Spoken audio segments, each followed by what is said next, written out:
नमस्कार। आज सबसे पहले मैं आपके प्यार, सम्मान व प्रोत्साहन के लिए आपको धन्यवाद करता हूं।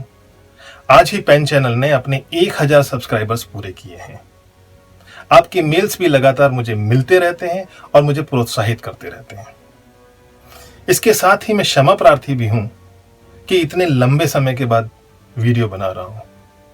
इन एमएनसीज में, जिनमें से एक में मैं कार्यरत हूं, इनमें समय निकाल पाना बहुत कठिन होता है और पिछले कुछ महीने तो बड़े ही हेक्टिक रहे हैं। भविष्य में प्रयास करूंगा कि वीडियो बनाने में इतनी देरी ना हो। अब तक हमने व्यक्ति की योग्यता, क्षमता व सीमाओं को पहचानने के लिए उसकी हथेली, उंगली व अंगूठे के नाप, आकार व रंग की चर्चा की है। इसी श्रृंखला में आज हम नाखून के बारे में बात करेंगे। नाखून न केवल उंगलियों के सिरे की रक्षा करते हैं, अपितु व्यक्ति के स्वास्थ्य व स्वभाव के विषय में महत्वपूर्ण जानकारी देते हैं। तो सबसे पहले नाखून की संरचना जान लेते हैं। तो नाखून की संरचना को समझने के लिए एक चित्र बना लेते हैं। मान लीजिए ये एक उंगली है, ये उंगली का चित्र है। इसके सिरे पर ये नाखून है। ये हिस्सा जो हमें दिखाई देता है, इसको नेल प्लेट कहते हैं।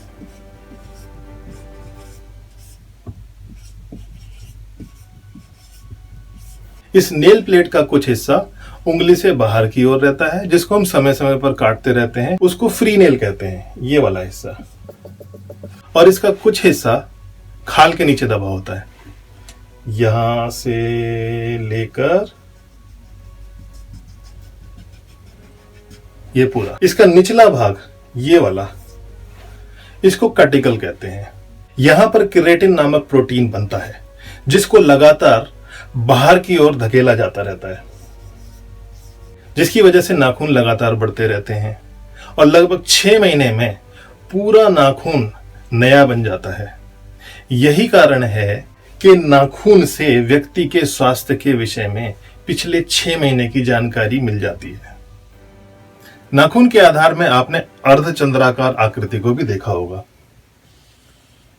इसको लिनुना कहते हैं। हस्तरेखा अध्ययन में इसका एक विशेष महत्व होता है। अधिकतर अंगूठे के आधार में यह पाया जाता है। यह व्यक्ति के जीवन में चौतरफा उन्नति को दिखाता है। उंगलियों के आधार में जो अर्धचंद्र होता है, वो उंगली के गुण के अनुसार व्यक्ति के जीवन में प्रगति देता है। जैसे कि तर्जनी उंगली के आधार में यदि अर्धचंद्र है तो यह प्रोफेशन में उन्नति को दर्शाता है। मध्यमा के आधार में अर्धचंद्र पारिवारिक जीवन में उन्नति को दर्शाता है।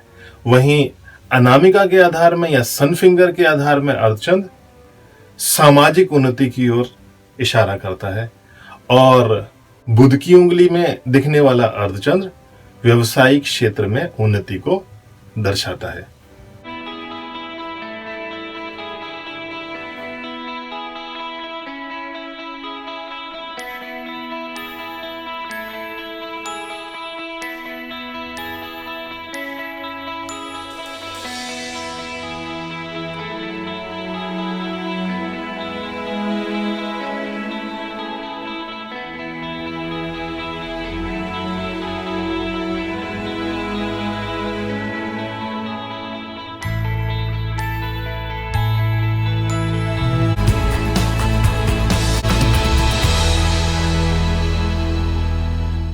उंगली का एक चित्र और बना लेते हैं।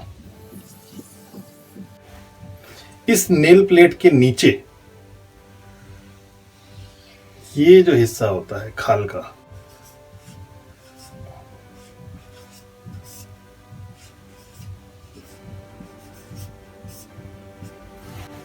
इसको नेल बेड कहते हैं। इस हिस्से के नीचे मस्तिष्क से आने वाली बहुत सारी नर्व्स या नाड़ियों का अंत या टर्मिनेशन होता है। यही कारण है कि उंगलियों के सिरे इतने संवेदनशील या सेंसिटिव होते हैं। ये कहा जाता है कि उंगलियों के पीछे नाखून उस संवेदनशीलता को बढ़ाने का कार्य करते हैं। चूंकि नेल प्लेट का रंग पारदर्शी होता है, तो ये जो भी दिखाती है वो नेल बेड का रंग होता है। अब शरीर में खून की मात्रा व प्रवाह के अनुसार इसका रंग लाल, गुलाबी या पीला हो सकता है। रंगों के विषय में अधिक जानकारी के लिए आप मेरी पिछली वीडियो हथेली के नाप, आकार व रंग उसको देख सकते हैं। मुख्य तौर पर एक स्वस्थ व्यक्ति के नाखून गुलाबी रंग के होते हैं, वहीं पीले रंग के नाखून शरीर में खून की कमी व व्यक्ति की कमजोरी को दर्शाते हैं। इसी प्रकार से धब्बेदार नाखून यह दर्शाते हैं कि व्यक्ति पिछले 6 महीनों में कभी न कभी बीमार रहा है। अब बात करते हैं नाखून के नाप की। नाखून की लंबाई व्यक्ति में विचारशीलता की क्षमता को प्रदर्शित करते हैं। लंबाई जो कि फ्री नेल्स को छोड़ दें,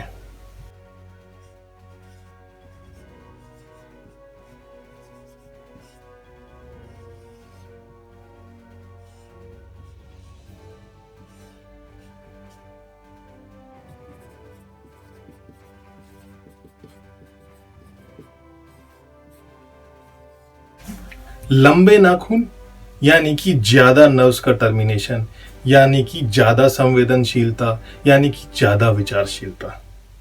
छोटे नाखून यानी कि कम नर्व्स का टर्मिनेशन, यानी कि कम विचारशीलता। वहीं दूसरी ओर नाखून की चौड़ाई विचारों की अभिव्यक्ति की क्षमता को प्रदर्शित करते हैं।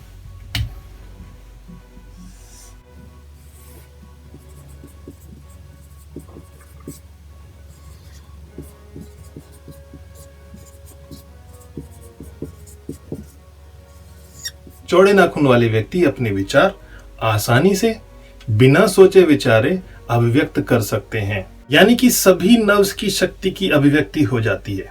यदि नाखून कम चौड़े हैं तो नर्व्स की सभी शक्ति की अभिव्यक्ति नहीं हो पाती है, तो ऐसे व्यक्ति अपने विचार आसानी से अभिव्यक्त नहीं कर पाते हैं। उनके मन में बहुत से विचार रह जाते हैं, उनके मन में क्या चल रहा है यह जानना मुश्किल होता है। विपरीत परिस्थिति में ऐसे व्यक्ति बड़ी जल्दी घबरा जाते हैं। अब यदि लंबाई व चौड़ाई दोनों को मिलाकर देखें तो नाखून कई प्रकार के हो सकते हैं। मुख्य तौर पर 4 भाग करके देख लेते हैं।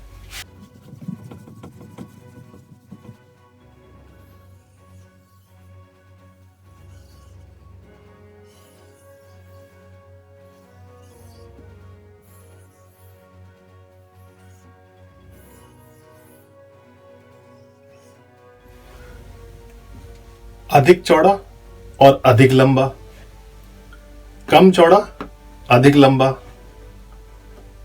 चौड़ाई ज्यादा, लंबाई कम, चौड़ाई और लंबाई दोनों ही कम। लंबे व चौड़े नाखून अत्यधिक विचारशीलता और उनकी आसानी से अभिव्यक्ति भी।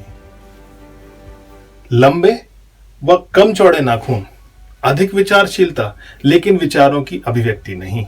ऐसे व्यक्ति सोचते तो बहुत हैं, डे ड्रीमिंग करेंगे, लेकिन उन विचारों की अभिव्यक्ति नहीं हो पाएगी। चौड़े किंतु कम लंबे नाखून, ऐसे लोगों की अभिव्यक्ति तो बहुत होती है लेकिन विचारशीलता नहीं होती है। ऐसे व्यक्ति कुछ भी बिना सोचे समझे बोल देते हैं। ऐसे व्यक्ति इसीलिए कहा जाता है कि झगड़ालू प्रवृत्ति के होते हैं। वहीं दूसरी ओर कम चौड़े और कम लंबे, ऐसे व्यक्ति ना तो विचारशील हैं, ना ही उनमें कोई अभिव्यक्ति है। यह आमतौर पर बड़े ही बेसिक या मूल हाथों में दिखाई देता है। अपने विवेक के अनुसार व्यक्ति के नाखून की लंबाई व चौड़ाई के कॉम्बिनेशन की विवेचना की जा सकती है। आज के लिए इतना ही। आशा करता हूं आपको यह वीडियो समझ व पसंद आया होगा। किसी के भी नाखून को देखकर उसके बारे में जानकारी आप आसानी से ले पाएंगे। मुझे प्रोत्साहित करते रहने के लिए लाइक व कमेंट करना ना भूलें। आने वाली किसी वीडियो में से कोई वीडियो आपसे मिस ना हो तो इस चैनल को सब्सक्राइब करना भी ना भूलें। देखने के लिए धन्यवाद। नमस्कार।